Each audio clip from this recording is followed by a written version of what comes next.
El mundo ha cambiado más en los últimos 10 años que los anteriores 40. El sistema educativo escolar sigue siendo el mismo desde hace 200 años. Es sorprendente, pero ese sistema fue creado para llevar gente a las fábricas. Pero hoy, en esta nueva economía, no está funcionando.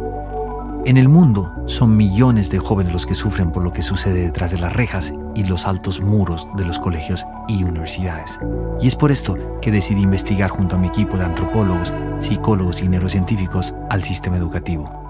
Entre ellos, los que dicen ser los mejores y muchos de ellos son los peores.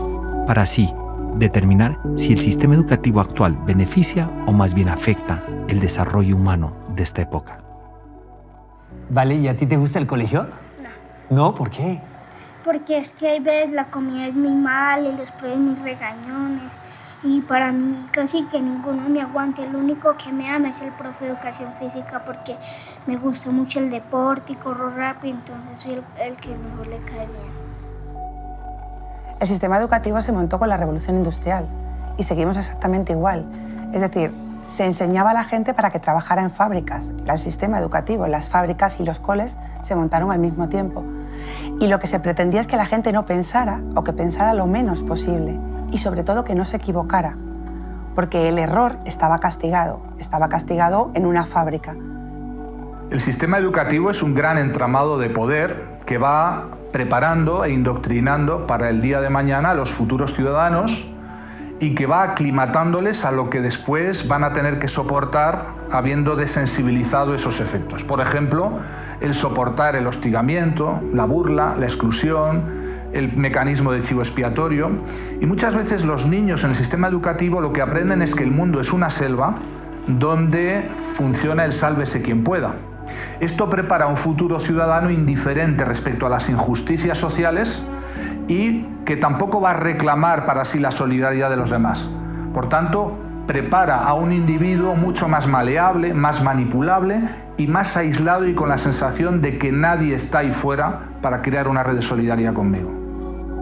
Creo que todavía los sistemas educativos están en el modelo arcaico, antiguo de hace siglos atrás, cuando la competencia era memorizar, aprender a leer y a escribir, o sea, las inteligencias más lingüísticas y racionales. La tecnología va aumentando, el mundo va cambiando rápido. El sistema educativo de Colombia se ha quedado estancado en el mismo de hace 40, 50 años. Los cambios han sido mínimos. Ha habido por parte de algunos gobernantes un gran énfasis hacia la inversión en construcción de infraestructura física, que es importante. Pero si se construye el coco, la infraestructura, pero no se cambia el sistema desde adentro, seguiremos igual. Las competencias en liderazgo, las competencias en economía naranja, las competencias en ciencia, tecnología e innovación han sido totalmente relegadas del sistema educativo. Yo pienso que la educación en el Uruguay y en el mundo está en crisis, como tantas otras cosas. No encaja demasiado, al parecer, con las exigencias del hombre contemporáneo. La realidad es que cada ser humano es diferente. Entonces, ¿por qué los gobiernos quieren utilizar un sistema para educar a todos de la misma manera? Insatisfecho con los resultados, nos seguimos por varios países para constatar si es que uno o todos los gobiernos están cometiendo el mismo crimen. La manera que te califican aquí es el ser, el soy, hacer, decidir y saber. Ya no es por lo menos el que te evalúan si sabes, sino el cómo eres. Y si estás mal tú. No estás mal lo que has aprendido, lo que haces, estás mal tú. Siempre tuvimos el tema de la integración sensorial con los compañeros, ¿no? Porque es muy sensible a los sonidos o a las texturas y hay cosas que lo irritan mucho y la profesora nunca entendió por dónde iba la cosa. Falta de preparación y conocimientos del sistema educativo me ponen barreras, y no solo a mí, a muchas personas con discapacidad, porque vuelvo y te repito, el desconocimiento hace que nos hace más difícil la vida educativa a las personas con discapacidad. Este es uno de los casos que nosotros tenemos de indisciplina dentro del colegio, pero este chico nos ha sorprendido mucho con la capacidad que tiene y eso nos demuestra a nosotros que si le abrimos los espacios a nuestros jóvenes, los espacios necesarios, ellos pueden demostrar sus grandes capacidades. Cuéntales un poco de las cosas que has hecho este año. Bueno, este año yo y un grupo de compañeros hicimos lo que es un robot controlado a través de Bluetooth por una aplicación que creamos y programamos también el robot para que pueda hacer las rutinas que hace. Pero realmente para mí el sistema educativo en Colombia fue digamos que ir y nadar contra la corriente toda la vida. ¿Dónde falla el sistema educativo en Colombia? Yo creo que en la estandarización, es que todos los seres humanos somos distintos y el sistema no solo falla ya en Colombia, sino que es que yo creo que todo el planeta viene evolucionando y lo único que no evoluciona es el sistema educativo. Hice en particular años de matemática y nunca logré entender un ejercicio. Y yo veía que no podía hacer los mismos avances que mis compañeros. Y bueno, como que siempre era la típica excusa de no le gusta estudiar, es floja, no quiere. Y bueno, yo me la creí toda mi vida, digamos, del tema de que sin matemáticas no se podía. Como que el colegio me hizo creer de que yo sin saber matemáticas, sin entender los ejercicios, no iba a poder ser alguien en la vida. No es que sea tan indisciplinado, sino que me aburro rápido de las cosas, digamos. Sí. Me aburro. Y lastimosamente aquí en el colegio nosotros no tenemos los espacios adecuados para brindarle a él la educación que él necesita, porque él debería tener ahorita una educación a nivel técnica. Yo sufría las horas del colegio porque tenía que estar sentado escuchando algo que sabía, pero que no me motivaba, nunca me motivó. Me pasé todo el colegio castigado, me pasé todo el colegio, me reñían en el colegio porque era intranquilo, porque no me sentaba. Llegaron a atarme a la silla, o sea, una profesora llegó a atarme a la silla para que estuviera en la silla cuando no estaba castigado. Llegaba a mi casa y mi madre me reñía porque era un niño indisciplinado. I think sometimes the educational system doesn't work for everyone is because we're trying to make one system work for every individual, and every individual is different. Yo no soy una persona creativa cuando lo dices como yo, es que todos somos creativos y el sistema educativo nos mata a todos la creatividad. Entonces, cada uno tiene unas pasiones que el sistema educativo mata y mata esa posibilidad y esa confianza de ser creativo, pero yo creo que todos los seres humanos somos creativos. One of the principles in Finnish education that it is both personalized and at the same time it is collaborative. So you get some individual support to support that type of learning that the child needs, and at the same time you are promoting cooperation inside the classroom. That is actually something that I've noticed that in many countries you make children to compete against each other, and again that's very harmful when it comes to education. Mi experiencia en el colegio fue muy poco grata. Realmente las docentes, las personas que trabajaban allí su herramienta pedagógica era el terror, era el miedo, era una apología más que todo al pensamiento racional y no a la creatividad, a explotar tus capacidades y tus potencialidades. Cualquier niño que no te ponga la atención enseguida, lo que te está demostrando es que la metodología que tú estás usando no es la adecuada. Por tanto, una de las cosas que habría que trabajar es la especialización hacia una línea u otra. Los de pensamiento visual trabajan mucho con esquemas y son los que acaban viendo interacciones y acaban viendo las cosas de una determinada manera que se integra, mientras que los del hemisferio izquierdo lo que pretenden, lo que procuran es buscar la lógica interna de las cosas. The Finnish educational system is doing a big difference from my daughter because she gets special needs education before the school starts, and she gets help, and I mean they don't see her as a problem. She has some problems with her learning and her memory, but I mean she's still very happy and she enjoys going to school. She's not afraid of going to school as she was in the United States. El psicólogo Howard Gardner nos dice que hay diferentes inteligencias múltiples. El enseñarle a todos de la misma forma definitivamente hace daño.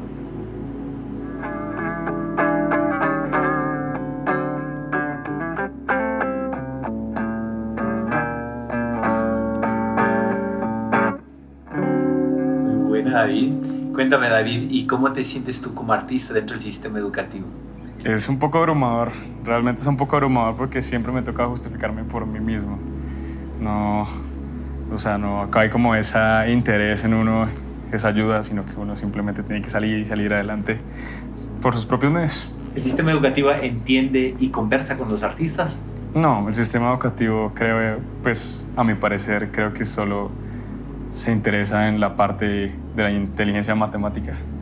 En un principio, cuando tú eres joven, eres pequeño, piensas que el problema lo tienes tú, porque todo el mundo te dice que eres diferente, que eres un fracasado, que no has aprobado la asignatura, que no vas con tus amigos, que no haces lo que tienes que hacer, y tú te sientes diferente. Con el paso del tiempo te das cuenta de que evidentemente has sido diferente y gracias a eso te has distanciado un poco del rebaño, por así decirlo. Vale, entonces eres una oveja negra, por así decirlo, te han tratado como una oveja negra en vez de haberte tratado como una vaca púrpura en España. Ese es el problema que hemos tenido. Yo creo que este problema es generalizado. Hay gente que se adapta mejor al sistema y al que no le viene tan mal, pero somos muchas las personas, ¿no?, que no estamos conformes, que necesitamos otro tipo de aprendizaje, que tenemos otras motivaciones y realmente nos sentimos excluidos. Hay facilidades que todos tenemos, que tienen que ver con genética, que tiene que ver con el desarrollo íntimo de cada cerebro, y hay gente que realmente es mejor haciendo aritmética y haciendo geometría y haciendo matemáticas que escribiendo poesía. Y eso es importantísimo, porque le da riqueza a la sociedad. Ahora, ¿es más importante un poeta que un matemático? Pues son diferentes, y un músico pues lo mismo. Como dijo un día Albert Einstein, si tú juzgas un pescado por su habilidad de trepar un árbol, él podrá creer toda su vida que es un estúpido.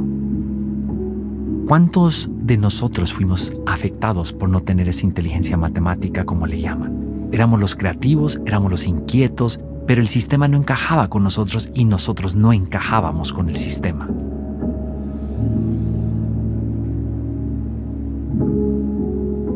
En casi todos los países, una gran parte de los maestros son consecuencia de un fracaso profesional. Es por esto que hay tantos maestros teóricos y muy pocos prácticos. Sin embargo, ellos son los que más posibilidades tienen en lograr una mejora inmediata dentro del sistema.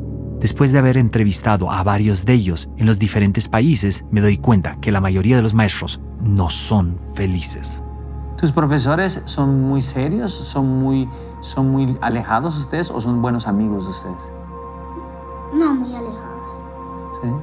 ¿Les tienes confianza a tus profesores? No. Oscilo entre la culpa, digamos, entre no haber hecho lo suficiente y el orgullo de haber hecho algunas cosas bien. Pues, por ejemplo, mi caracterización del profesor universitario era anfibio cultural, fósil viviente, partera del futuro. Obviamente esa consigna no me la aprobó nunca mi equipo, pero además era tan de malas que decía fósil viviente y levantaba la vista y ahí mismo le caía sobre un fósil viviente. ¿Qué desmotiva profundamente a los docentes, a los maestros bolivianos? Yo creo primero la falta de reconocimiento de su rol en la sociedad, y eso repercute o se ve en un salario mínimo, en un salario que es insuficiente para poder trabajar. Por ejemplo, un director de un instituto tecnológico gana $500. $500 cuando el salario y tiene que trabajar 8 horas al día. Y no puede trabajar en otra cosa. Hacen unos trabajos más maravillosos, más importantes para un ser humano y son los que peor ganan. Pero sí es cierto que muchas personas hacen exactamente lo que les piden que hagan, y los que se rebelan contra el sistema habitualmente son o apartados o incluso expulsados, porque evidentemente molestan.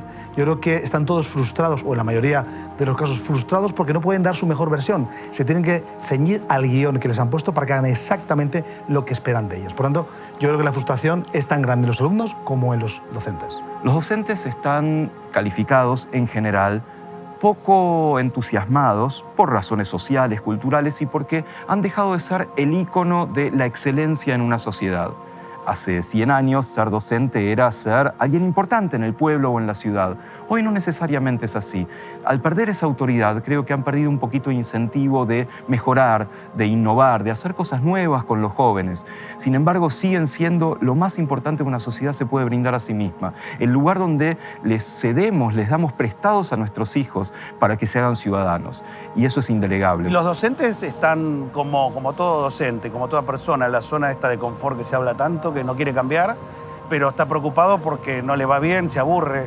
Yo siempre digo que ganan mal, en general, en la mayor parte de los lugares, pero antes se alimentaban de la energía de los alumnos y ahora los alumnos están apagados. Entonces es un sufrimiento, hay faltas, no tienen ganas de ir a trabajar, y además de no estar cuidados ni por los padres ni por los directivos, ¿no? Como que el docente está estás solo, y encima le estás pidiendo que cambie y que aplique cosas y solo, porque salvo muy pocos países lo valoran. En Colombia, afortunadamente, los que toman la carrera de la docencia son generalmente personas que no pueden ingresar a otras carreras y eso hace que sea difícil y los malos estudiantes en muchas ocasiones terminan siendo los nuevos maestros. El sistema educativo está hecho para tener profesores mal pagos, con problemas de motivación muy serios, con niveles de estrés altísimos. Y todos sabemos ya que existen unas neuronas espejo, que nosotros transmitimos nuestro estado a los pequeños. Y ahí empezamos a tener problemas impactantes. La educación se convertía en un problema, no en una opción. Y eso es importante. La educación ya no es un privilegio, es un derecho. Y ahí se vuelve mucho más crítico todo el sistema, incluso los mismos profesores, porque a ellos les imponen todavía ofrecer una educación impuesta con unos parámetros en donde su libertad se ve cohibida, en donde ellos en realidad no son personas felices. Ellos mismos se meten en un sistema que los envejece, los desactualiza y los desconecta del infante.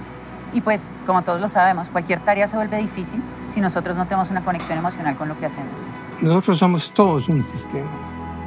Entonces tenemos que, primero que reconocer la importancia increíble que tienen los maestros. Porque a veces los maestros los maltratan, creo que son los maestros de escuela. Los maestros de escuela es mucho más importante que maestros en la escuela de medicina. Es decir, tiene mucha más importancia el entender los pasos del pensamiento que una profesión da. Entonces, a los maestros no se les trata bien. Segundo, los maestros tampoco lo hacen bien. Y lo hacen bien porque ellos creen que ellos son los dueños del conocimiento. Y creo que un buen profesor que se gane el corazón de los muchachos es un valor imperecedero. Lo que puede dejar sembrado un buen profesor en generaciones de muchachos es un capital inconmensurable. Pero lo que puede destrozar un mal profesor también. Hoy en día creo que es una profesión muy desprestigiada la de los profesores. Creo que ya no es lo mismo como cuando hace algunos años atrás, cuando el profesor era la máxima autoridad, ¿no? Lastimosamente ahora somos culpables de muchas cosas, ¿no? Si el alumno es mal alumno, es culpa nuestra. Si el alumno se vuelve un pandillero, un maleante, es culpa nuestra, ¿no? Entonces, lo que no se dan cuenta en la sociedad es que nuestro trabajo es tan delicado que nosotros construimos. Yo siempre digo esto, ¿no? Nosotros como docentes construimos vida.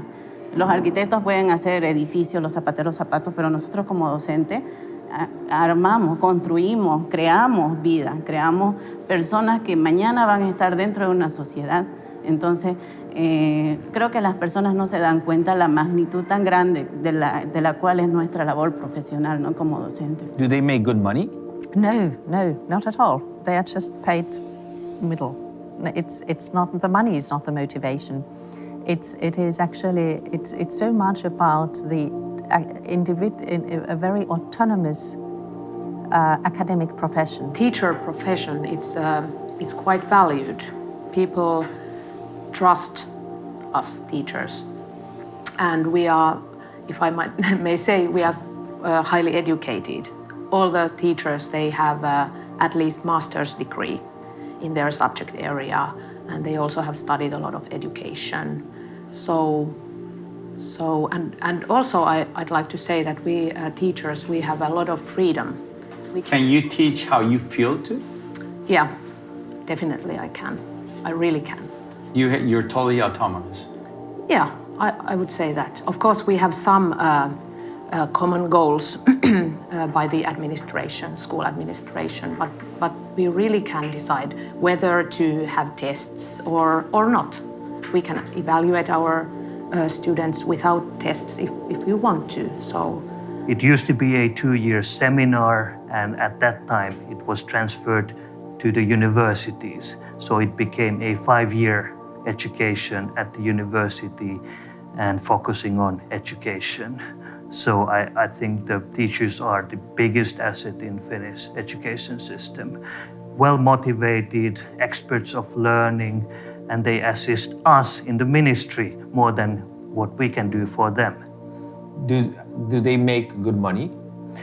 Average money.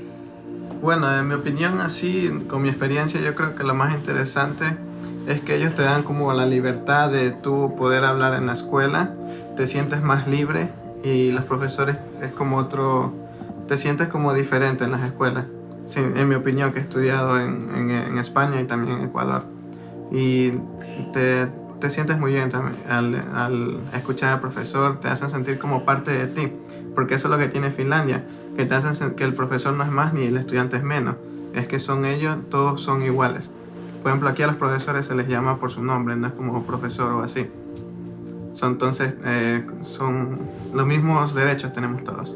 Well, I think the atmosphere is very free, and I feel like I can talk to teachers freely, and there is no kind of step between me and the teacher.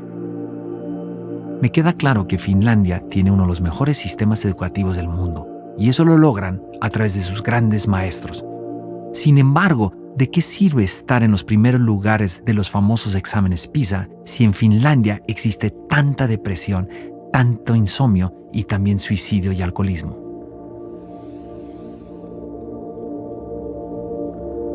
Los conflictos entre los padres y los maestros cada vez son más severos. Los padres exigen una educación diferente para sus hijos. Sin embargo, los maestros también tienen su razón y les dicen, esas cosas debes enseñarlas tú en tu casa.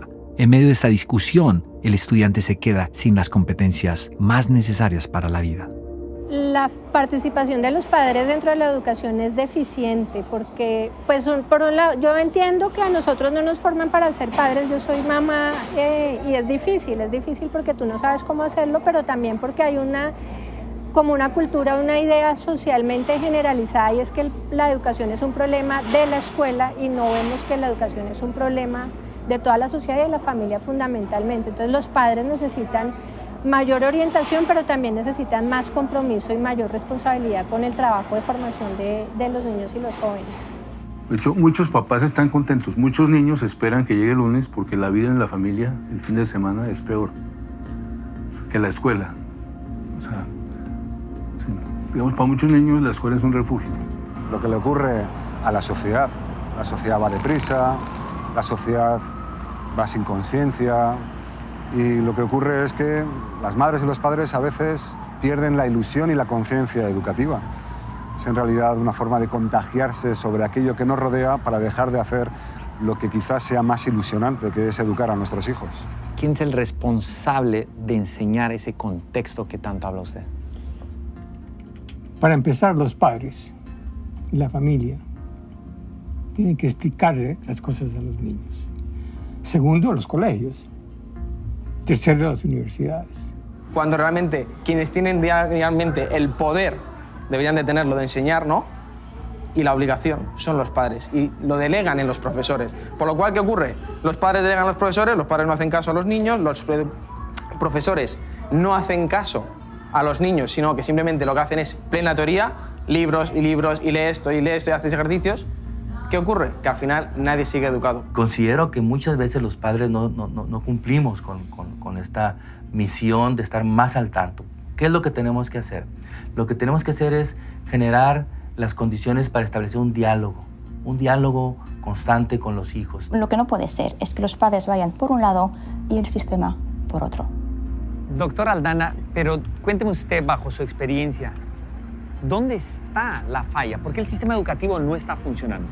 Y el problema es muy serio, porque últimamente la neurociencia se enfocaba mucho al docente, como que era el docente que le faltaba herramientas para entender a esta generación distinta con la tecnología. Y ahora, si uno empieza a analizar lo que está pasando en todos los niveles educativos, es el alumno que está apagado, que está sin curiosidad, y sin curiosidad no hay aprendizaje, porque no hay emociones, no hay ganas, y no hay motivación, ¿no? Esa motivación intrínseca que se habla tanto. Y entonces, sin lugar a dudas, debe estar pasando algo grave en las casas, en la primera escuela. Ahí tenemos que empezar a enfocar ese lugar también. No solo estamos fallando los docentes, está fallando la casa, está fallando los padres. En los 90s, los padres de familia tenían 3 veces más tiempo que en estas épocas. Hoy los chicos se están criando y educando solos.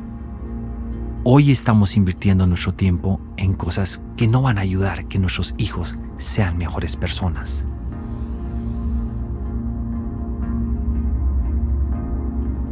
Buscar la respuesta y la ciencia con respecto a las tareas era nuestra misión en esta ocasión. Cuéntame, ¿te gusta hacer tareas? No, ¿Por qué? porque hay veces las llevan para el lunes y entonces todos peleamos con la profe, déjenos descansar el fin de semana y a la profe le entra por este y le sale por este. A ella no le gusta poner mucho tarea. El tema de los libros aquí en las escuelas de España es terrible. Es que a mí me avergüenza, me resulta inhumano, porque hay niños pequeños de 8 y 9 años que van con libros de 25 kilos cada día para el colegio, no los dejan en el colegio y vuelven a casa. Y también te quiero comentar esto. Es increíble cómo un niño que está estudiando desde las 9 de la mañana hasta las 6 de la tarde, en España se estudia así, luego tiene que tener deberes para después de las 6 de la tarde. ¿Me quieres decir dónde está la época de niños para ellos? People think that Finns don't have homework at all, but of course there is some homework. It usually lasts half an hour, 15 minutes to complete the homework. I don't like homework because homework is sometimes very long. Sometimes it's pretty fun, you know, like write your own story. Es curioso, pero mientras los padres de familia piden más y más tareas para sus hijos, ellos solo están enfocados en sus grandes ocupaciones y en el hacer dinero. Los niños son una esponja cuando se trata de aprendizaje, pero tienen que aprender de acuerdo a sus habilidades y su pasión. Pero aún así, tienen todo el derecho de disfrutar su niñez. Yo sufrí mucho y pasé mucho estrés, sobre todo. Era muy buena estudiante, estudiaba mucho, pero cuando venían los exámenes era como una ansiedad, como un agobio de no dar la talla, de no sacar las notas, y yo recuerdo noches de llorar en casa, de llorar porque veía como que no era suficientemente buena para sacar las calificaciones. Y lo que peor llevaba era eso, el esperar las notas, el que yo valiera lo que valía una nota. ¿Cómo se sentía a esa edad ser la mejor estudiante del salón? Se sentía muy mal, porque al momento de dar los exámenes, todos me pinchaban en la espalda, auxilio, auxilio, y tú tenías que ser la mala, como que solamente eras tú la que sabías. Y a veces tenías que entrar en complicidad con los maestros, porque salían a veces los maestros, me vas a avisar quién se portó mal. Yo creo que el control que se le está haciendo es prácticamente el mismo, ¿no? Que son evaluaciones donde los miden por puntos, donde tienen que, al final de su periodo académico, tienen que demostrar qué es lo que han aprendido. Y si no demostraste en la forma en que los directivos quieren que lo hagan, pues va a perder. Entonces creo que independiente a la forma en que ellos le quieran dar, el fondo sigue siendo el mismo. Evalúo por lo que aprendiste de memoria, más no por lo que es capaz de hacer con lo que les dimos en clase. You could compare both educational systems. Can you tell me the difference between one another? Yeah, I can actually, because we have been living in 3 different countries. Our kids have gone to school in Norway, in the United States, and in Finland. And I can tell you that San Diego was the worst place to have your kids in, because it was really, really different from the system here.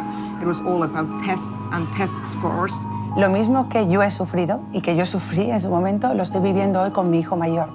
Mi hijo mayor es una persona muy sensible, con 15 años, y también me viene a casa llorando, diciendo a veces que no vale para nada, que él no sirve para estudiar, incluso, y me emociono porque me ha llegado a decir que es un inútil, simplemente porque no es capaz de sacar a lo mejor las calificaciones que en el colegio se les pide.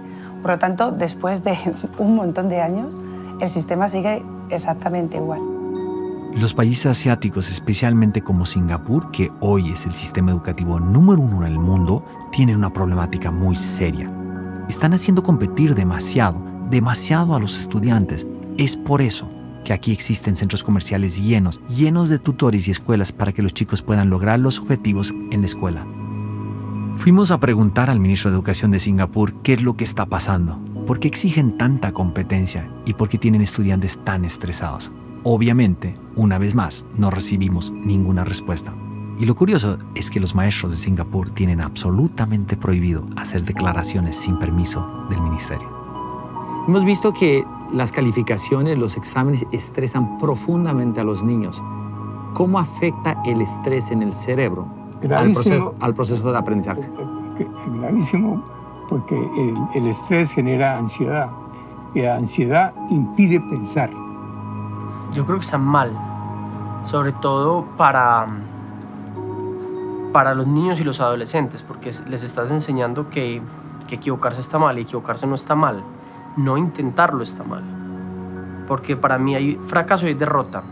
Y una derrota ya es un triunfo. Un fracaso es nunca haberlo intentado. Mira, es tan delicado porque cuando se evalúa a todos los estudiantes de la misma manera y con unas evaluaciones profundamente difíciles porque los maestros desafortunadamente creen, ¿sí?, que la calidad de su trabajo pues se puede medir por el fracaso de sus estudiantes en las evaluaciones. Vivimos en una sociedad tan rápida donde pareciera que esta educación bulímica, la que hay que dar mucho contenido y el alumno asume mucho contenido y luego lo dicen los exámenes y las notas, todo esto va en contra de lo que realmente ocurre en el aprendizaje. Yo era un niño absolutamente aficionado, adicto a las calificaciones. Obviamente entendía que ahí no estaba todo, pero si yo perdía una materia, duraba enormemente. Y tener la calificación más alta era una fuente impresionante de motivación. Pero ese modelo es gravísimo porque por sacar a alguien adelante sacrifican 20 o 30 compañeritos. Y si tú no eres competitivo y pierdes un examen con los otros es como una vergüenza. Es un desastre y se te viene el mundo abajo. Y perder un examen no es ningún suicidio ni nada por el estilo. La vida vale más que 200 exámenes y cosas por el estilo. Pero estupidizamos a la gente en ese sentido. It's very rare that a child repeats the school year. It does more harm than benefit for the child. In Finland, we don't first of all, we don't emphasize the role of the marks, of the numbers so much. Young kids have grades? Very young ones do not. So it starts gradually. It's more like giving some written feedback about the learning process. Está comprobado que los niños a los cuales no les ponen un número, un valor o una calificación son mucho más felices.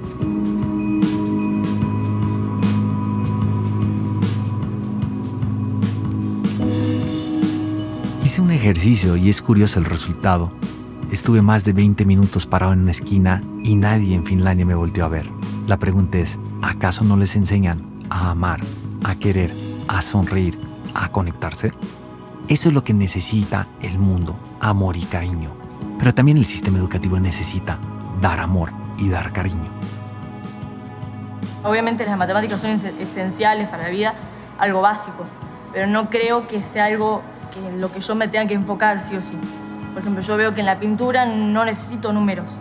O para, no sé, para sacar una foto tampoco necesito números. A mí me hubiera ofrecido contenido de una manera más atractiva, yo me podría interesado de muchas cosas, porque yo al fin y al cabo, en el momento en el que dejaba el aula, era cuando realmente empezaba a estudiar, era cuando realmente empezaba a aprender, porque era cuando cogía mis conferencias, era cuando cogía mis libros, era cuando cogía lo que a mí me interesaba y era lo que me aportaba y con lo que crecía. Pero para mí la escuela fue una pérdida de tiempo y si ellos hubieran estado más cercanos, incluso yo llegué a sentirme inservible en ese sentido como persona, porque veía que era incapaz de aportar a la sociedad, porque veía que no tenía nada que aportar, porque no encajaba. El mundo está cambiando de una forma impresionante, Eduardo. No sé cómo ves tú el sistema educativo español. ¿Está realmente adecuado para estos cambios radicales que existen en el mundo? Sin duda no, porque los resultados están ahí. Demuestran que la gente está insatisfecha, que no tiene buenos resultados y sobre todo lo más importante, que la gente no es feliz. Que están siendo programados de forma deliberada para ser autómatas que trabajen de forma fácil, sencilla y sin molestar demasiado. Hoy en día queremos gente creativa, queremos gente que piense, queremos gente que cree empresas o que cambie el mundo. Y lo que hace el sistema es no permitirnos pensar, convertirnos en máquinas. ¿Cómo funcionan las emociones con respecto al aprendizaje? El aprendizaje tiene que ver con la adquisición y el guardar el conocimiento, es decir, la capacidad de reencontrar las emociones. Son una situación mucho más primitiva y muy potente, que simplemente recalca la importancia de algo, pongamos. Entonces uno tiene conocimiento de alguna cosa y no le interesa, lo olvida. Tiene conocimiento de algo que le interesa, es decir, tiene la emoción del interés, que es una emoción. Entonces, si se juntan las dos, entonces no se olvida. se pone en contexto. Entonces la emoción contextualiza. No nos enseñan a gestionar las emociones, no nos enseñan a superar el fracaso, a ser líderes, a ser emprendedores, a tener éxito, a buscarlo, a trabajar en equipo. No sabemos cómo gestionar eso. El problema es que en los colegios no se está educando en sintonía con el cerebro. Educar en sintonía con el cerebro significa que primero está el ser y después está el saber y después está el tener. Realmente yo creo que hace falta que la gente tenga esa parte de inteligencia emocional que el doctor Goleman despertó en el mundo y que hace que la gente entienda que es más importante tu coeficiente de inteligencia emocional que tu coeficiente de inteligencia. ¿Dónde crees que está el talón de Aquiles del sistema educativo? Creo que ahí, en el excesivo acento en lo cognitivo, en el haber olvidado que educar es dejar que salga lo de dentro, el verdadero ser de un ser humano. La inteligencia artificial implica un cambio de paradigma, que es que la educación es preparar a la gente para entenderse mejor por dentro, ser más imaginativos, utilizar su creatividad, su espontaneidad, su resiliencia, flexibilidad. A nada de esas cosas a mí me enseñaron en la escuela y hoy yo lo veo que tampoco enseñan ni siquiera a los niños que se están formando hoy. Las emociones están siendo algo tan importante en el aprendizaje. Sabemos muy bien que si no hay emociones positivas, no hay ganas de aprender, no hay motivación, no hay ganas de tener continuidad en el estudio. Al contrario, es frustración. Yo creo que desde la elemental, yo creo que desde la escuela primaria ya debe de haber una clase que sea, qué sé yo, nutrición 101. ¿Qué te estás tomando o qué estás tomando cuando eres pequeño? Ese niño quizás de 5 años, 6 años, que está llegando a la casa y se está tomando un refresco, quizás pudieron salvarle la vida o de ser diabético si sencillamente en la escuela le hubieran enseñado, qué sé yo, nutrición kids o nutrición niño, y le hubieran enseñado que ese refresco tenía 11 cucharadas de azúcar, 17 cucharadas de azúcar. Mi pregunta quizás sea, ¿ese niño quizás hubiera tomado 2, 3 refrescos después que jugara? O sea, los mismos niños se hubieran educado para que en un futuro no fueran enfermos. ¿Cómo vamos a trabajar en grupo si no tenemos las competencias blandas? Esta es la idea. ¿Cómo vamos a hacer sistemas globales de resolución de problemas humanos si no tenemos competencias blandas? Un día Aristóteles dijo, educar la mente sin educar el corazón no es educar en lo absoluto. Existen diferentes tipos de inteligencia. Cada persona tiene sus propias habilidades, pero hay algo que nos conecta más allá de las matemáticas, el ser de cada persona.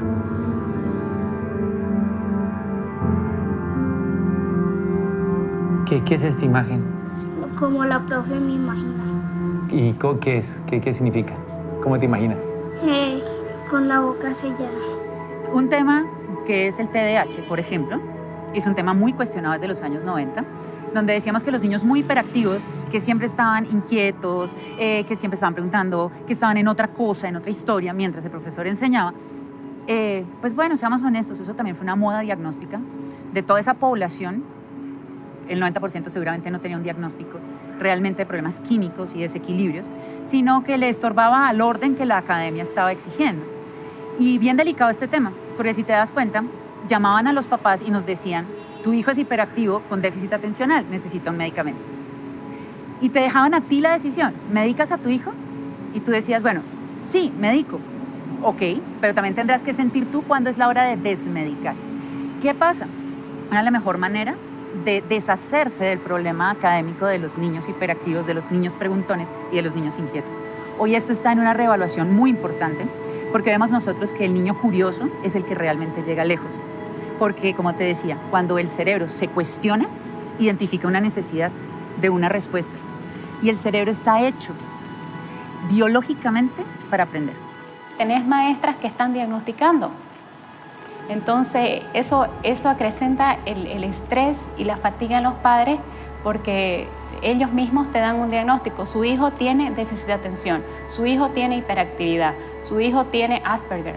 ¿Me entendés? Entonces, ¿qué es lo que pasa? El papá va a internet, busca qué es lo que significa, se escandaliza, se horroriza y no hay la ayuda correcta y concreta. En realidad, ¿qué es lo que tendría que hacer? El sistema educativo, el colegio, privado o público, tiene que enviar a este niño a un psicopedagogo. El psicopedagogo hace el análisis correspondiente y tiene que derivar en los especialistas que corresponden. De hecho, nuestro hijo mayor, uno de los mayores, en total reunimos 6, somos una gran familia, pues él estuvo también diagnosticado con trastorno por déficit de atención y estuvo tomando durante aproximadamente un año al menos una medicación, aquí se llama Concerta, y cuando tenía aproximadamente 14 años el chico empezó a sentirse mal y cuando hablábamos con él nos llegó a confesar que no sabía qué hacer, no sabía cómo continuar adelante y que tenía incluso ideas de suicidio, que se quería quitar de en medio, etc. Entonces, claro, pues imaginaros, ¿no? A nosotros nos alarmó muchísimo aquello. Rápidamente dejó de tomar cualquier tipo de cosa y de medicación y de ahí ya nosotros tenemos ese antecedente porque además yo conocía que eso podía ser un efecto secundario de la medicación, con lo cual dejamos rápidamente esto y no queremos que con nuestro hijo pequeño eso vuelva a suceder, con lo cual hemos tenido que sacar también, no lo sacamos, perdona, lo echaron, nos lo expulsaron de ese colegio, ¿eh? De lo que yo me di cuenta es que mi hijo, se llama Borja, era capaz de verse las 3 películas del Señor de los Anillos sin moverse. Se aprendía todos los nombres, controlaba todo, o sea, él fijaba su atención, era una atención selectiva. Ahora, cuando era algo impuesto, el niño se rebelaba totalmente y cualquier cosa le podía dispersar. Entonces no tenía ese problema de atención que a mí me querían vender. Yo fui medicado para tener mejor aprendizaje. Es más, yo solicité la medicación durante una temporada en la que veía que no paraba de repetir y era incapaz de concentrarme en la biblioteca. Pasaba los días en la biblioteca, forzado porque era lo que tenía que hacer, pero detestaba ponerme delante del libro y estudiar. Y siempre estaba con mis ideas, buscando proyectos en mi cabeza, proyectos que a mí me interesaban o con temas que a mí me interesaban y acababa sustituyendo el libro por lo que a mí me interesaba, porque es que era incapaz de centrarme, es que era totalmente incapaz, porque me sentaba delante del libro y lo rechazaba. Aunque yo dedicaba el tiempo, y basaba el tiempo, y entonces yo llegó a un punto en el que dije, bueno, pues a lo mejor es que tengo déficit de atención o algo, voy a solicitar estas pastillas por lo menos para tener el título y poder avanzar en mi educación, porque estoy estancado. Y es que no me queda otra, es o termino esta educación y continúo con esto, o directamente me voy a acabar debajo de un puente. No tengo otra salida, voy a acabar con trabajo basura y esto va a ser mi vida y no puede ser. Y eso al final acabó llevándome a una depresión, eso junto a otras cosas acabó desbordando en una depresión que realmente fue lo que me hizo dejar la escuela. Sé que estuvieron cerca de recetarte Ritalina porque eras hiperkinético, ¿sí? ¿Qué piensas tú de eso? Yo creo que la mayor bendición de mi vida son mis padres. Mi mamá apenas le dijeron eso, se paró en la raya y en los colegios donde estuve nunca aceptó eso.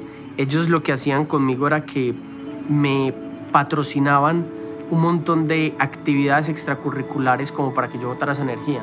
Entonces yo hice todos los deportes que tú te imagines. Si yo al mes ya no quería hacer karate sino kung fu, me pasaban. Si al otro día quería montar en bicicleta o karts o motos o tirarme en paracaídas o en parapente, ellos estaban todos esos días patrocinándome como todas esas cosas que me despertaban la creatividad y quemaban la adrenalina de una forma natural. Nuestro hijo tenía demasiada competitividad y que no era sano, que no era normal. Claro, a mí me revelaba eso, porque digo, ¿cómo es eso un problema en un chico que lo que quiere es mostrar su energía, expresarse en el mundo, actuar, interactuar? Y eso no se podrá canalizar de una manera adecuada. So many students on Ritalin and Adderall and all these ADD drugs because a lot of times school is boring and they're only being measured, their value as a student is only measured on standardized tests. When at our school, we engage students through hands-on projects. And so when we engage students and they're actively involved as opposed to being a passive learner, when students are actively involved in their education, they don't need those medications as much as traditional schools.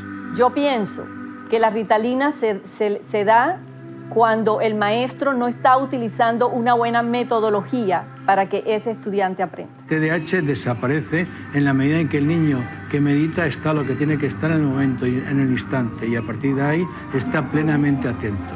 Mi percepción es que si fuéramos una sociedad sana, estos datos deberían ser la primera plana de cualquier periódico todos los días del año.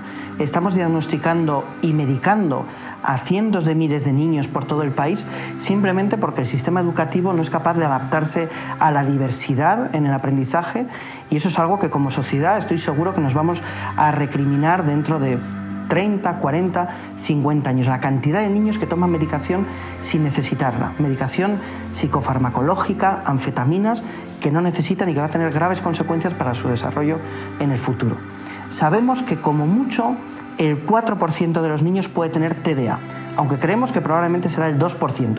Y sin embargo, 1 de cada 10 niños, es decir, el 10% de los niños españoles va a tomar medicación para el TDA o TDAH a lo largo de su vida escolar. En realidad, en cada etapa evolutiva la atención varía. Un niño que tiene 9 años, por ejemplo, solo tendrá 11 minutos de atención continuada. Un poco aleatoriamente sería la edad del niño sumarle 2. Si tiene 18 años, pues atención continuada serán 20 minutos. En ese momento hay que bajar el nivel de estudio, distraerse, tomar un vaso de agua, caminar, moverse. Aprendemos con el cuerpo, no aprendemos solo con la cabeza. Hay cosas tan interesantes y sencillas y súper económicas como poner una pelota para hacer yoga en vez de una silla, o poner unos elásticos en las 2 patas de los pupitres para que el niño pueda apoyar los pies y hacer el movimiento que necesita. El niño que tiene problemas de aprendizaje necesita moverse para aprender, y las escuelas les exigen que se sienten y se queden quietos. No es ningún trastorno, eso yo creo que hay que dejarlo bastante claro. Trastorno por déficit de atención con hiperactividad, aunque figure en los manuales del DSM-4, no es más que una descripción de los síntomas, no es ningún trastorno. Entonces yo creo que ahí hay una especie de, es mi opinión personal desde luego, una especie de confabulación entre el sistema educativo y las grandes farmacéuticas para tapar con una droga síntomas y que el niño quede más o menos tranquilo sentado en una silla. ¿Tu profesor es tu enemiga? Sí, porque me imagino con la boca cerrada.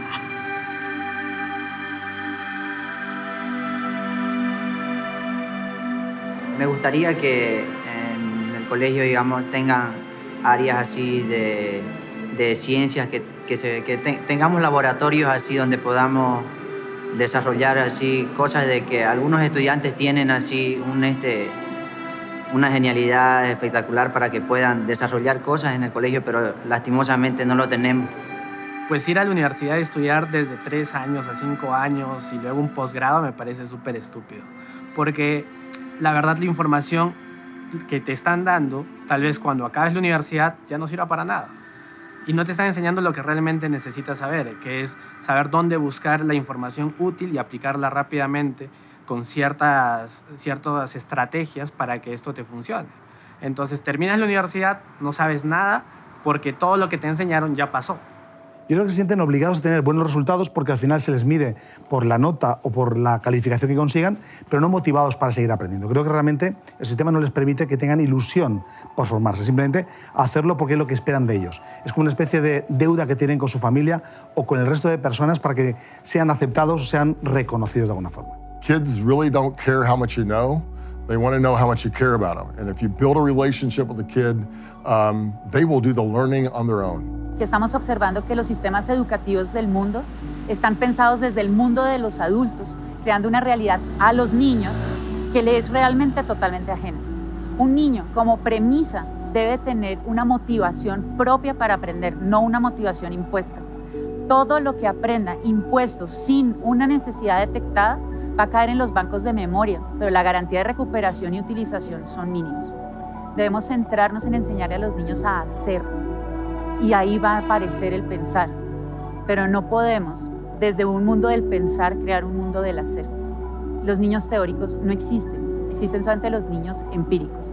Tenemos que volver al parque, ver a papá trabajando, tenemos que cocinar en familia, tenemos que crear espacios educativos creados para y por los niños. En vez de lindas decoraciones, gigantes estructuras que deben costar miles de millones, deberíamos estar más bien preocupados porque el espacio tenga un sentido para el infante, para que el niño sea aprendiz en su propia tierra, en su propio espacio. Y definitivamente debemos trascender en el espacio académico. Las aulas de clase hoy no son suficientes. Los niños tienen que acercarse a la realidad. El aula de clase, diría yo, se convierte en un laboratorio de los adultos para los niños, pero no de los niños para ser personas. Toda mi vida memorizando conceptos para olvidarlos al día siguiente. ¿Qué he hecho con todos estos días? ¿Y por qué sacrifico mi presente constantemente para memorizar conceptos que se me olvidan al día siguiente y para seguir ese mismo proceso una y otra vez en un futuro? Yo todo aquello que aprendo y no lo puedo aplicar a la realidad, no lo estoy aprendiendo, no lo estoy enviando a la memoria a largo plazo.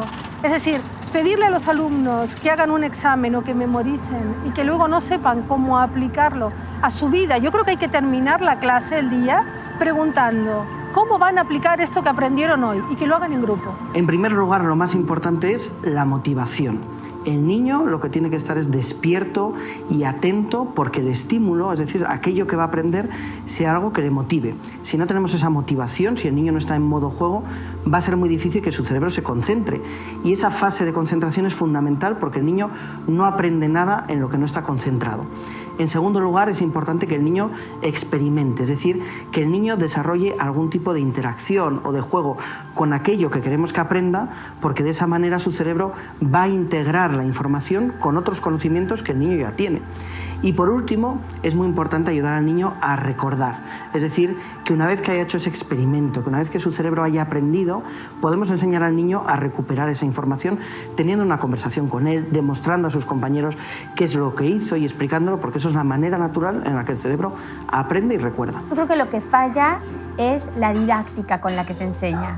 Yo creo que hay que ir más allá y esto es desde los profesorados. Hay que acompañar a los docentes, hay que acompañarlos para que ellos verdaderamente piensen en didácticas diferentes y acompañen a los chicos. Porque esto es un método realmente, pero un profesor que es didácticamente accesible puede darles miles de formas para aprender a un niño. Entonces yo creo que realmente lo que falla es eso, la didáctica. Sin embargo, somos seres humanos que tenemos una responsabilidad. La de educar a un ser integral. No solo transmitir información. ¿Qué es esto de educar entonces?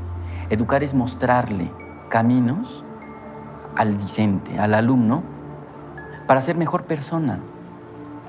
Educar es mostrarle al otro, es enseñarle a ser feliz. Eso es hablar de emociones. A veces nos alejamos y miramos el tema de lo afectivo y de lo emocional como un tabú y entonces nos circunscribimos a operaciones y fórmulas matemáticas, a teorías sobre la mente y el funcionamiento cognitivo o a procesos de ingeniería. Y en muchas de las ocasiones nos preguntamos, bueno, ¿y a quién estoy enseñando? Si tan solo reflexionásemos en esa pregunta, ¿a quién estoy enseñando? No qué estoy enseñando. Esa sola pregunta me lleva a la persona del otro. Me lleva al ser, a la existencia del otro. Desde mi punto de vista es muy importante poner en contexto, tanto motor como emocional, el conocimiento. Si no, se olvida. Y estábamos hablando que cuando uno termina escuela primaria y secundaria, lo que uno recuerda es más o menos el 15%. Es decir, el 85% se perdió. ¿Y por qué se perdió? Se perdió porque no hubo contexto. ¿Eso para qué sirve? Entonces, no sirve, pues... Hay un principio del cerebro. Lo que el cerebro no se ha preguntado, no lo puede responder. Es la ausencia de una pregunta y, por tanto, obviamente, la ausencia de una respuesta. O sea, si alguien no se hace la pregunta, da lo mismo lo que le enseñas, no va a retener. Exactamente. Lo que vamos a encontrar nosotros es que los niños necesitan cuestionarse, identificar una necesidad para buscar la manera de responderla. O sea, eso significa, perdón que te interrumpa, pero eso significa que el niño preguntón aprende más. Total, ama al niño preguntón. En las neurociencias lo tenemos claro. Un cerebro que peca por exceso siempre será más adaptativo que el que peca por falta. Los niños juiciosos, de hecho, no son lo mejor. ¿El homeschooling es un reemplazo del colegio? No es un reemplazo del colegio. Empezando porque homeschool no es llevar el colegio hacia la casa. El homeschool es un estilo de vida donde el aprendizaje es fundamental para la familia porque cualquier espacio tú puedes aprender. ¿Dónde es el daño más fuerte que está cometiendo el colegio a los niños de hoy? En tantas cosas, pero yo pienso que en su parte psicológica y en su parte, digamos, de autoestima, porque la mayoría de los chicos no cabe, o sea, el colegio tiene un molde establecido. Si tú no cabes dentro de ese molde, o te adaptas o sales. Y entonces eso en parte hace que los niños salgan muy lesionados de este sistema educativo. Un chico que sale desplazado de hasta 5 o 6 colegios es porque no estuvo dentro de ese molde. Entonces cuando ya llega a una opción como homeschool ya está muy lesionado. How many years do you think a country needs to reform their educational system? At least 10 years, 20 years, even 40 years as what's been going on in Finland. I mean, you start reform and it takes time. Very seldomly you can make a difference in 4 years in the office. Uno educa cuando enseña a juzgar. Y el juicio tiene que ser cuidadosamente formado. En algún momento se diseñó en 8.000 páginas toda la primaria con instrucciones para el maestro. Tal clase usted hará esto, usted verificará tales resultados. O sea, se le quitó como la potestad al maestro de planear activamente su trabajo. Se le entregaron guías. En las pruebas internacionales de educación, Argentina no le va bien, al igual que el resto de los países de la región. Estamos todos juntos ahí en los últimos de la fila y es una especie de mal ejemplo de hermandad latinoamericana, no es lo que queremos que suceda. Pero Argentina tiene otro componente que es más grave que no le vaya bien, que es la dispersión de los datos, lo que llamaríamos la inequidad, lo que llamaríamos la falta de homogeneidad en el sistema educativo. Y eso es lo que me parece que tenemos que enfocar. Las políticas públicas de educación, por supuesto, tienen que apuntar a mejorar el nivel educativo, pero sobre todo tienen que apuntar a acortar la brecha entre los que están bien y los que están mal. Por tanto, nuestro sistema argentino, con grandes virtudes y enormes falencias, me parece que tiene que apuntar a formar mejor a los profesores, ser más federales, llegar hasta los pueblos, llegar hasta los lugares donde la educación se quedó en el siglo, con suerte, XIX y en algunos casos XVIII, y tenemos que llegar al siglo XXI. Requerimos una acción coordinada de políticas sociales encabezadas por la educación relevante al emprendimiento y al mismo tiempo unos países seguros con gran confianza de inversión. Porque si usted tiene gran confianza de inversión, le da oportunidades a los jóvenes, pero si usted no tiene una educación universal relevante al emprendimiento, entonces esa confianza de inversión se desvanece, porque no puede avanzar en escalas de competitividad por falta de juventud educada. En Colombia no hay un sistema educativo, hay un mercado educativo y pues dentro de eso hay intentos de construir pedacitos de sistema.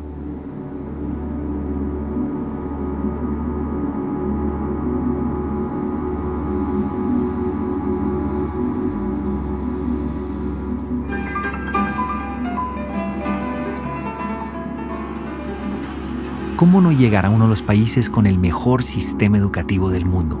Corea del Sur, un país donde los chicos compiten y se matan, técnicamente se matan, por lograr entrar a las famosas universidades del grupo Sky. Padres de familia, estudiantes, sistema educativo, todos luchando por lograr la famosa universidad. ¿Acaso realmente ir a la universidad te puede hacer feliz? Un país donde el 50% de los estudiantes tienen pensamientos suicidas podrán ser una potencia. Un país que se transformó en 30 años solamente gracias a que la gente está estudiada y trabaja muy duro. Pero la gente no se ve feliz, la gente no se siente feliz.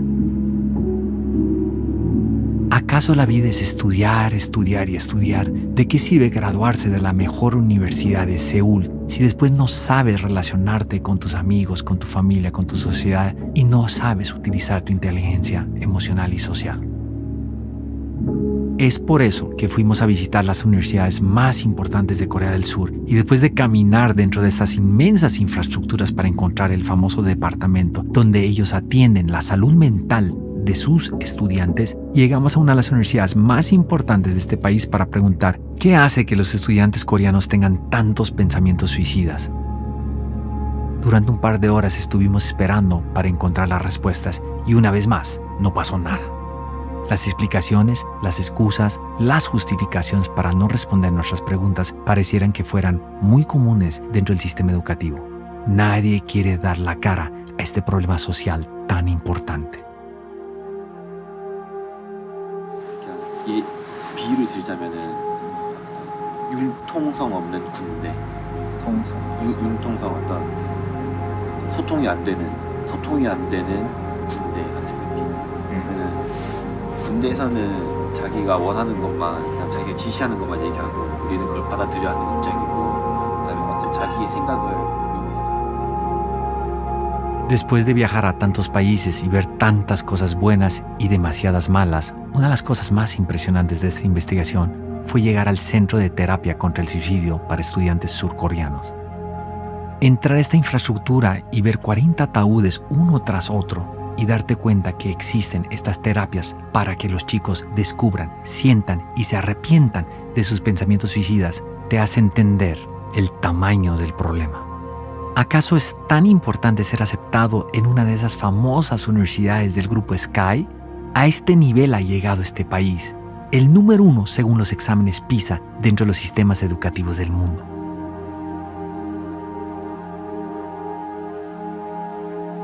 Esta terapia te lleva al borde del sentimiento de lo que es suicidarse. Sentir esto no es muy grato. Sergio era un chico de 16 años de edad que se declaró abiertamente gay, se declaró como bisexual y tenía a su pareja en el colegio. Fue discriminado, acosado por sus docentes, directores y psicóloga en el colegio por un beso que se dio con su pareja. Finalmente Sergio es perseguido, acusado por acoso sexual por parte de los padres de su pareja, quienes fueron obligados por parte del colegio a colocar esta denuncia penal para que su hijo continuara en el colegio y terminara sus estudios. Sergio fue considerado uno de los mejores estudiantes del colegio. Después de presentar su IFEX, ganó la beca por ser pilopaga, que está aquí en el Ministerio de Educación. Esto lastimosamente ocurre después de su fallecimiento. Escuchar el relato de esta madre, de este estudiante que se suicidó, por todo lo que vivió dentro del sistema educativo, no fue nada fácil para mí. Después de nuestra investigación, fue terrible descubrir que en el mundo se suicidan en un solo día entre 3 a 4 estudiantes gracias al maldito acoso escolar. Sergio se considera también una persona muy política, muy social, y dentro de esto había hecho una tarea con los papás. Es allí cuando empieza toda la persecución también por su ideología, por su pensamiento y por la libertad de expresión. Siempre fue coartado para hablar, siempre me lo mandaban callar y pues creo que Sergio era y cometió este acto como un acto político. Así fue considerado por sus compañeros estudiantes, por sus compañeros de la ULE, y creo que socialmente ha sido considerado porque creo que lamentablemente tienen que suceder cosas como estas y la decisión que él toma ha sido trascendental porque las personas creo que han sido un poquito más conscientes en los colegios, los docentes y los directivos de no tomar represalias ni discriminar a nuestros niños y niñas en los colegios.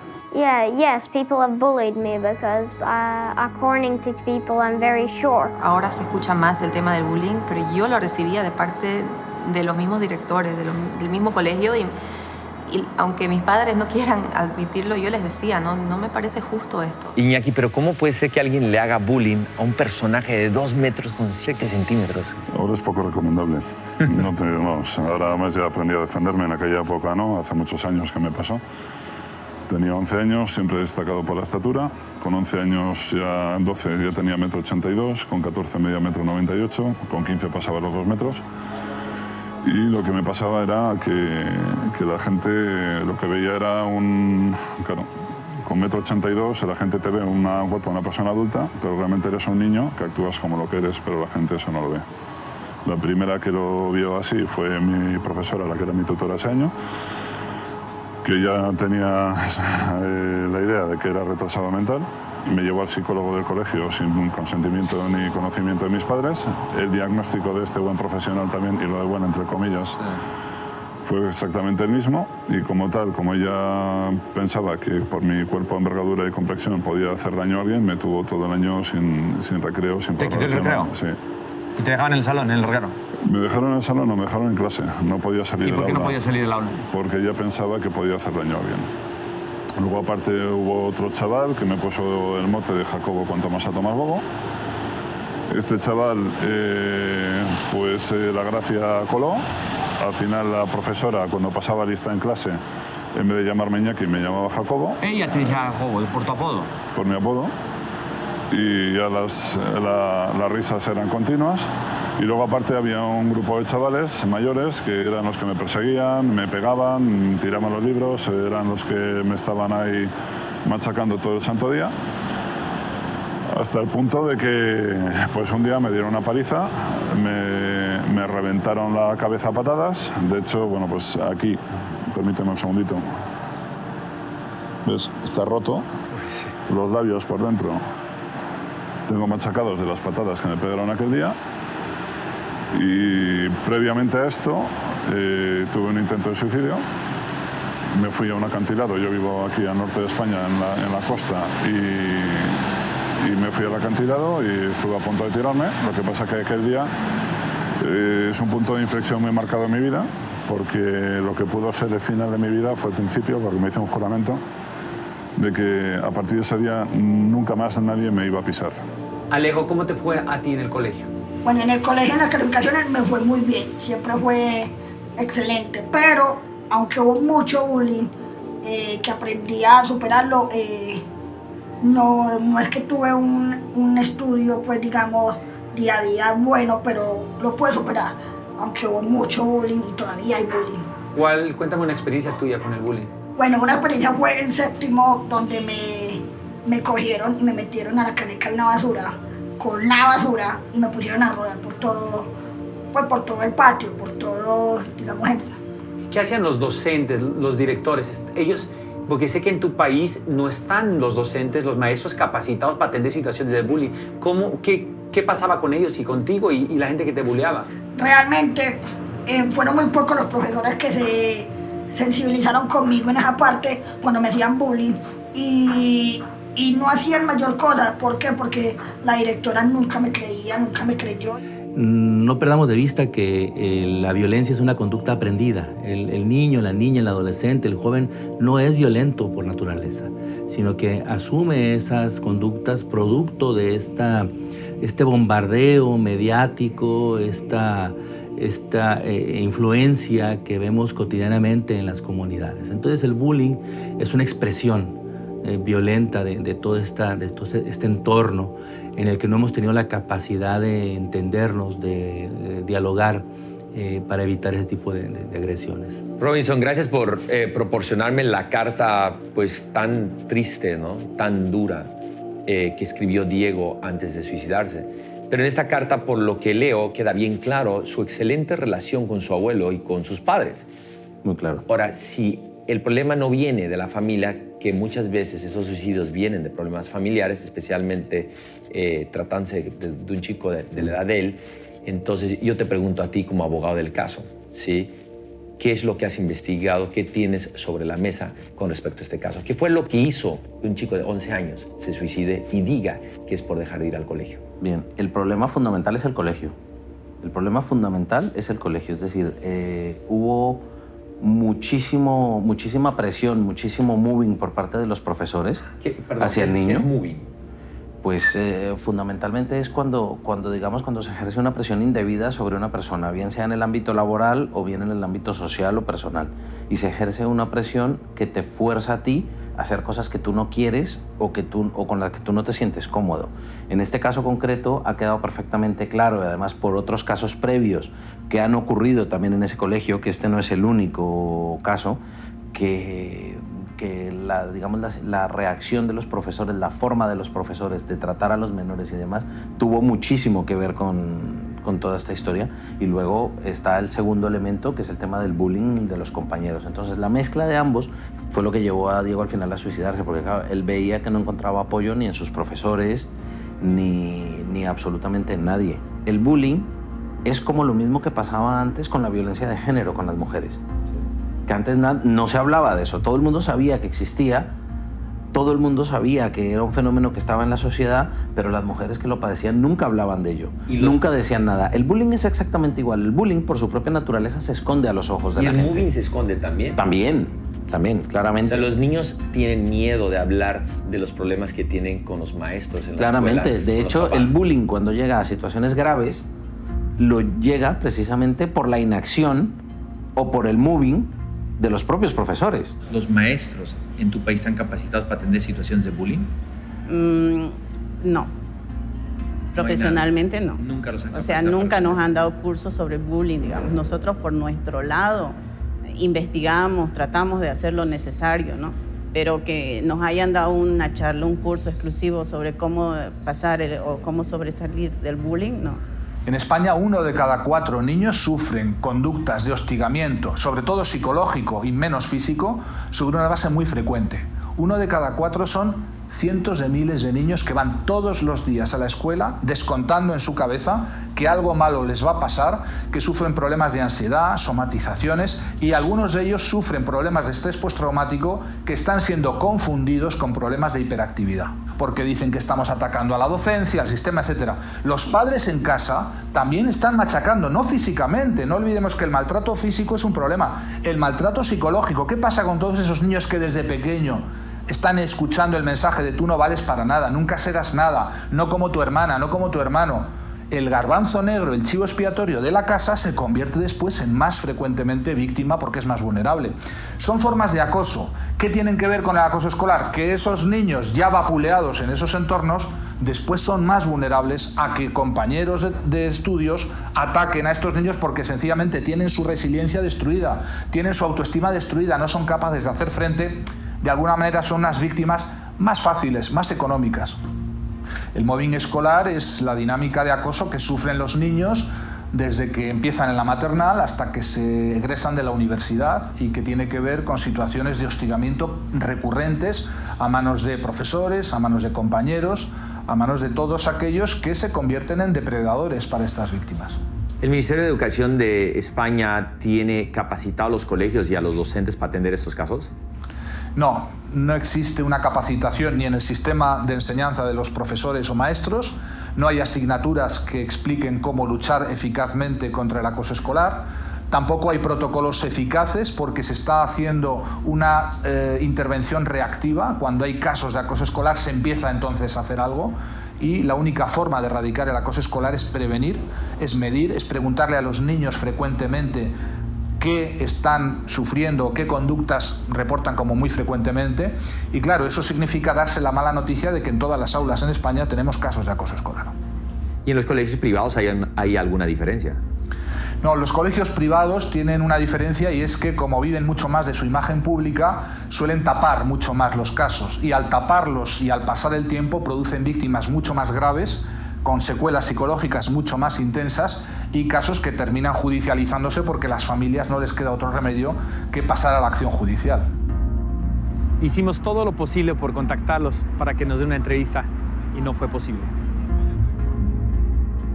Yo creo que escapar. Primero a nivel mental, creo que una persona se encierra en sí mismo. Aparte, no ayuda a los profesores, siempre te apartan en la parte trasera de las clases, los alumnos te dejan apartado en los espacios, en el recreo, en el tiempo libre, y tú al final te acabas apartando de la sociedad, de la familia, de los amigos, y o eres muy fuerte o te apoyas en alguien cercano que te entienda, o realmente puede acabar la cosa en algo bastante grave.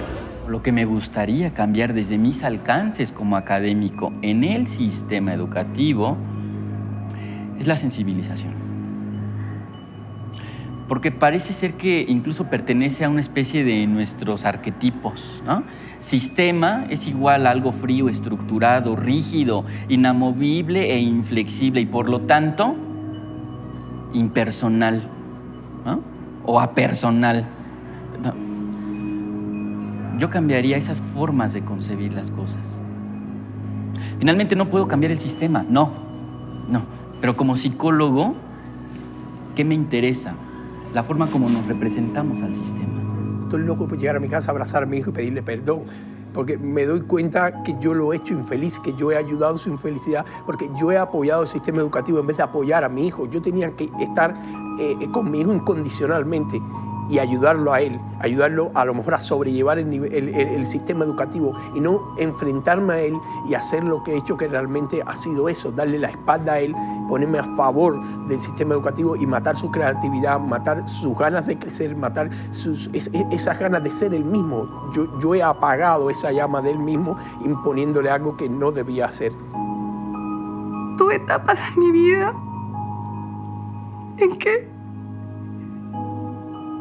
perdí mi conexión con la vida.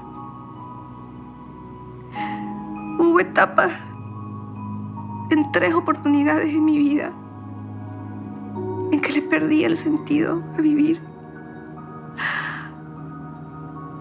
Y estando todo bien, porque ¿qué es bien? Que tienes un techo, tienes tu hogar. Llegué a pensar que no valía la pena continuar.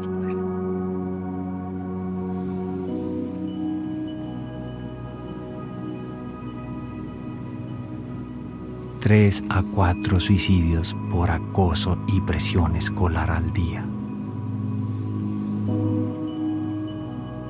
La posibilidad de crédito y fondos para que los colombianos estudien son fundamentales. Sin embargo, ustedes tienen una institución en su país, Colombia, que se llama ICETEC, que hoy tiene una cartera vencida de los créditos estudiantiles de casi el 25%. Cobran 17% de intereses anuales y además, lo más sorprendente es que cobran intereses sobre intereses. Yo quisiera preguntarle a usted, senador, qué está pasando y por qué no se ha podido cambiar este fenómeno. Bueno, en primer lugar, digamos que el hecho de que la educación pública superior no sea gratuita en Colombia ha llevado a que las familias tengan que acudir a los créditos educativos. Y entonces hay una institución que se llama ICETEX, que es pública, que ofrece créditos educativos en unas condiciones que indudablemente no son las mejores para las familias colombianas. Por eso hemos presentado un proyecto de ley para prohibir ese cobro de intereses sobre intereses y llamar la atención de los colombianos en la lucha por conquistar lo fundamental para que este sea un derecho real de los colombianos, educación gratuita en el nivel superior. El ICETEC le presta a estos chicos y le pone condiciones para estudiar la carrera que ellos quieren financiar, no la que quieren los muchachos. Y ahí le están truncando su vida profesional. ¿Qué dice el presidente del cambio? ¿Hace cuánto se metió ese cambio? ¿Se está solicitando ese cambio? ¿En qué estamos? Bueno, hace 16 años se comenzó a cobrar intereses sobre intereses y hoy el resultado es catastrófico. Es decir, frente a que no existe la garantía de la gratuidad de la educación, se ha tomado entonces al crédito para poder acceder a una mercancía, porque esa es la situación complicada, que el gobierno y el Estado colombiano considera que la educación no es un derecho, sino una mercancía por la cual hay que pagar. ¿Qué pasa ahí? Que el ICETEX comienza a cobrarles de una vez. Dicen que dan un año de gracia, pero mentira, no dan ningún año de gracia, sino de una vez le están cobrando los intereses. Y esta deuda se cuadruplica, generándole un problema social a la familia.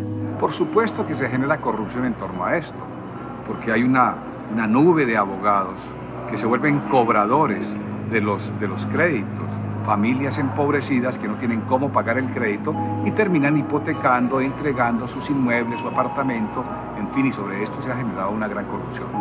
Cuando no puede recuperar su cartera, va y se la vende a otra entidad del Estado que se llama CISA. Aquí tengo el documento de soporte. ¿Qué se está demostrando ahí?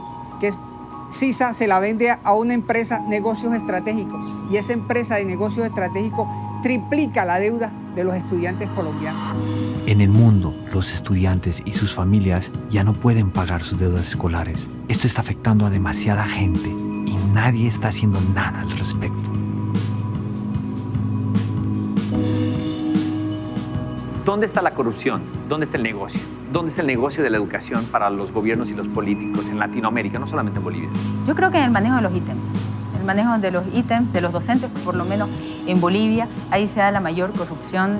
Tenemos docentes puestos a dedo sin mayor calificación, directores más que todo puestos a dedo, que tienen que estar con una afiliación política al partido oficialista y así se maneja a través de los sindicatos, de las federaciones y las confederaciones. Pues simplemente el gobierno mexicano quiere arrebatarle al pueblo el derecho a la educación pública. quiere privatizar las escuelas, entregárselas al capital privado, para lo cual parece ser necesario el despojar de sus derechos laborales a los trabajadores. O sea, tú me estás diciendo que él quiere, ¿sí?, cambiar el sistema educativo para luego venderlo a inversionistas, empresarios que les interesa ese sector. La privatización de la escuela pasa por su desmantelamiento. El examen, cuando nos están diciendo es, el 80% viene preguntas acerca de los artículos de la reforma y el otro 20% viene la cuestión teórica. Lo interesante es que cuando a ti te convocan, no te dicen en qué materia vas a ser evaluado. Se supone que somos por rúbrica, nos manejamos por rúbrica con la reforma educativa, y a nosotros no se nos dio ni siquiera una rúbrica. Mi pregunta, yo te devolvería la pregunta, ese 80% que es en los artículos de la reforma, ¿en qué me ayuda a mí a ser un mejor docente? ¿Tú tomaste ese examen? Yo no lo tomé porque si yo lo tomaba, entonces yo estaba haciendo voluntariamente, renunciando a mis derechos para cambiarme a otro régimen laboral, donde a la larga yo estoy llevando la educación en general a que se llegue a una privatización. Pues la reforma educativa está privilegiando una relación laboral individual. Es decir, el gobierno tiene una relación contigo como trabajador individual al margen de todo sindicato, de todo contrato colectivo o de toda negociación de tipo colectivo. O sea, aquí estamos hablando fundamentalmente de desaparecer los derechos laborales conquistados a lo largo de décadas con luchas muy sangrientas, como la que vivimos ahora. El gobierno está diciendo que los maestros no permiten las reformas, ¿sí?, y que no quieren ser capacitados y evaluados. Y el gobierno dice que por eso está teniendo la pelea con el sindicato. ¿Qué tan cierto es eso, no? Eso es mentira. En el caso muy claro del ejemplo de nosotros como maestros de bachillerato del estado de Jalisco, los profesores a los que el gobierno despidió injustamente eran los mejores maestros del colegio de bachilleres, los más capacitados, con el perfil más alto, además de los más comprometidos con ¿No los corrieron por hacer revueltas y política? Los corrieron por negarse a someterse a una evaluación que en realidad es una trampa laboral. ¿Por qué es una trampa laboral? Cuéntame. Es una trampa laboral porque quien se somete a la evaluación acepta cambiar su estatus laboral. Nos dicen que en la Ciudad de México uno puede comprar un título profesional certificado a pocos metros de la Secretaría de Educación. Fuimos a ver si esto era cierto. Ya te digo, me das dinero, fotos, nombre, carrera, firma, y ya posteriormente ya yo te digo, te entrego los papeles y te digo para cuándo va a estar, tú puedes checar en internet. ¿Cuánto vale el título registrado para el que aparece en la SEP? Para así el mejor precio. 35,000 pesos. El que no está registrado te lo dejo en 10,000 pesos. ¿Y cuánto necesitas de anticipo para arrancar? Mitad. Este es otro. ¿Y ese dónde? Pero tú, o sea, yo te doy la mitad y después te me desapareces. O sea, ¿cuál es la seguridad? ¿Dónde está el precio? Ya te doy mi número, todo. Conmigo estás tratando con un falsificador, digamos. Yo me dedico a esto. Yo no me dedico a otra cosa. México lindo y querido, no solo tienes un problema muy serio de educación, sino una corrupción que está acabando con todo. Es imposible solucionar el problema de la corrupción en un país si no se soluciona primero el problema del sistema educativo. La única forma de corregir un problema de corrupción es dándole mejor educación a su pueblo. Sé que has tenido muchas sobremesas con políticos y que tú conoces a muchos políticos. Yo quisiera preguntarte a ti, que eres una persona cercana a ellos, ¿qué hace que ellos prometan tanto cambios educativos y no se den? Bueno, yo creo que el gran problema de los políticos hoy en Colombia es que ellos vienen de un sistema tradicional donde se premia la corrupción. No cambiar el sistema educativo, dejarlo como está, es dejar todas las cosas como están. Colombia está en un punto, digamos, de mediocridad escolar. Si el sistema educativo no se cambia, usted está condenando a una persona de 12 años, de 15 años, a que se quede en la mediocridad. Usted lo está condenando al no cambiar el fondo de las cosas, a que no pueda avanzar socialmente. Claro que esto es un crimen social. ¿Por qué los candidatos prometen cambios educativos y al final no lo hacen? ¿Acaso no les conviene hacerlos? Pues creo que va en dos sentidos. Uno, hay muchos de esos malos gobernantes que prefieren no tener un pueblo educado. Un pueblo educado en unas transformaciones sociales, en una revolución tal vez la más grande. Creemos que en ese sentido muchos de esos malos gobernantes prefieren simplemente quedarse en el status quo y al contrario, prefieren de alguna manera deteriorar la educación. Simplemente pueden ser ampliando la cobertura, diciendo que están mejorando algunos índices, pero no apostándole a temas como la calidad. Realmente el político es alguien muy pragmático. Lo único que le interesa es jalar votos.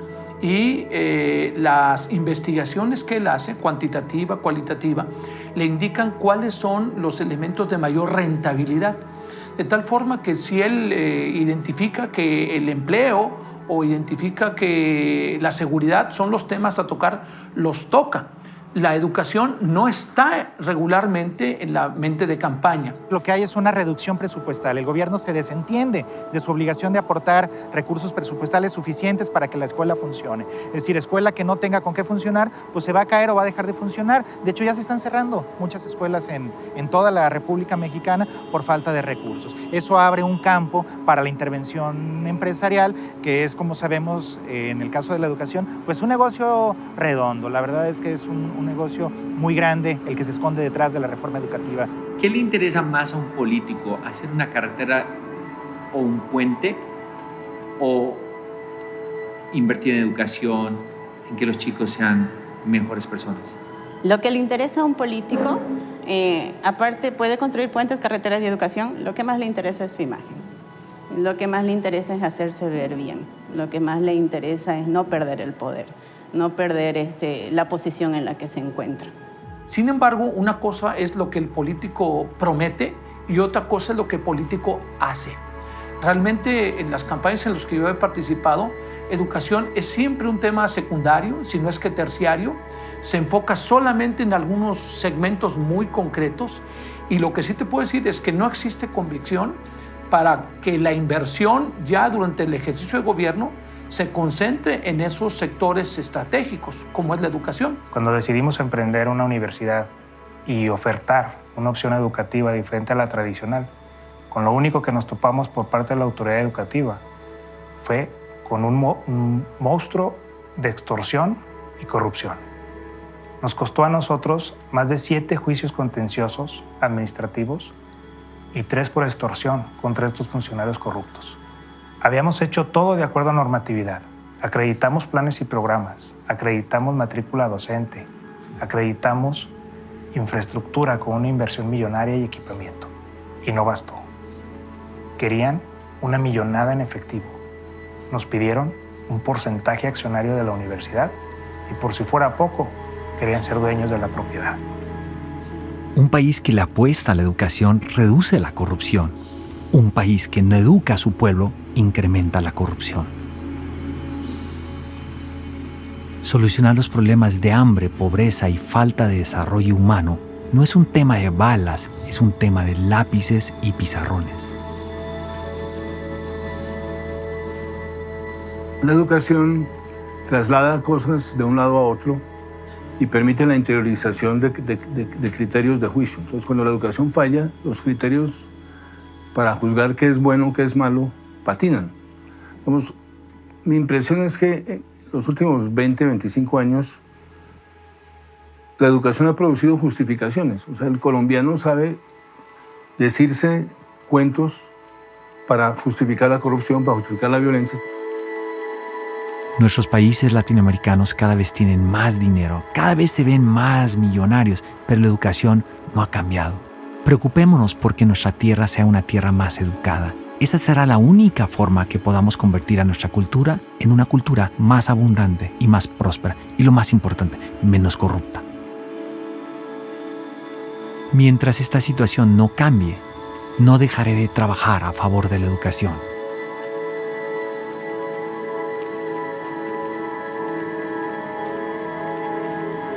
Fuimos muy, pero muy lejos a buscar las respuestas y soluciones para el gran problema que tenemos en el sistema educativo a nivel mundial. Un problema que conforme pase el tiempo y mientras sigue el mismo sistema educativo seguiremos afectando a nuestros hijos y otras generaciones, por qué no pensar que hasta nuestros nietos. Qué tristeza que teniendo la solución encima de la mesa no hagamos nada al respecto. Mientras el sistema educativo, que lo somos todos, no nos hagamos responsables y exijamos ese cambio a nuestros gobiernos, seguiremos cometiendo un crimen llamado educación. Paquidérmico. Malo. Obsoleto.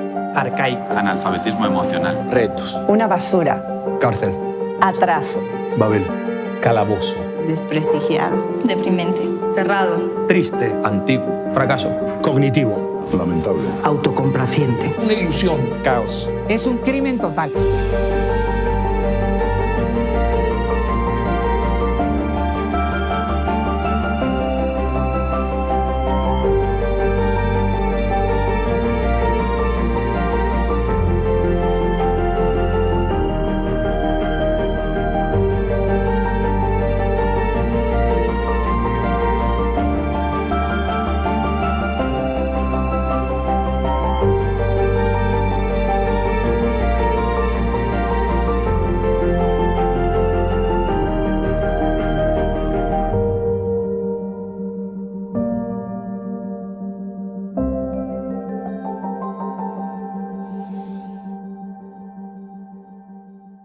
Hay que descubrir lo mal que estamos de una manera que no nos destruya. Hay que